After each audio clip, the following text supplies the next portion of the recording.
আসসালামু আলাইকুম ওয়া রাহমাতুল্লাহ। আশা করি আল্লাহ পাকের অশেষ মেহেরবানিতে সবাই ভালো আছেন। এই যে হুজুর, আলেম, মাওলানা, মৌলবী, এই আলেমরা, হুজুররা, তারা কিন্তু অভাবে নাই। খেয়াল করছেন বিষয়টা? তারা কিন্তু 3 বেলা যতটুকু খাবার প্রয়োজন আরামসে খেয়ে যাচ্ছেন।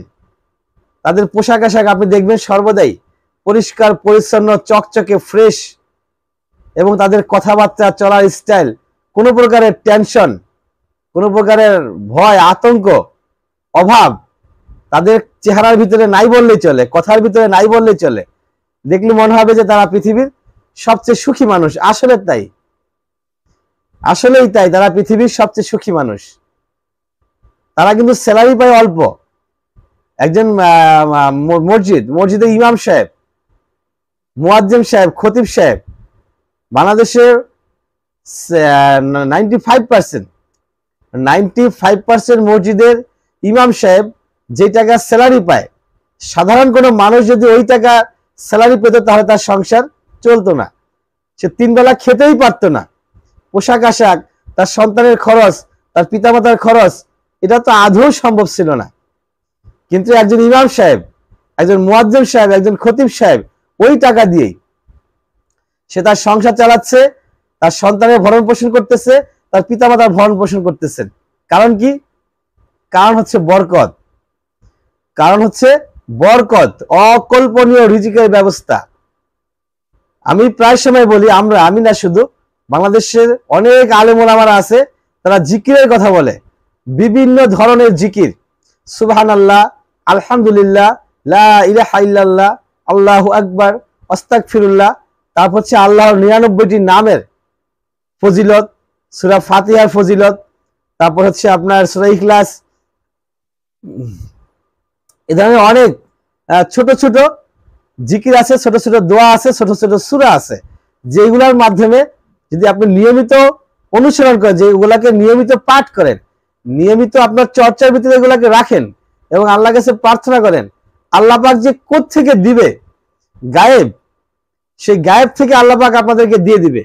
আপনি বুঝতেই পারবেন না, আপনি কল্পনাই করতে পারবেন না যে কোত্থেকে আসলো, কিভাবে আসলো, কেন আসলো।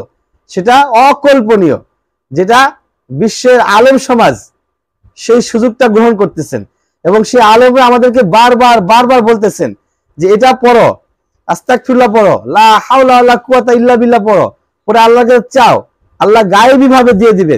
আস্তাগফিরুল্লাহ পড়ো, পরে আল্লাহকে চাও, আল্লাহ গায়েবী ভাবে দিয়ে দিবে। কিন্তু আমরা সেগুলো আমলে নেই না। আমরা মনে করি হ্যাঁ, লা হাওলা ওয়ালা পড়লে আল্লাহ দিয়ে দিবে, আল্লাহর কাম নাই।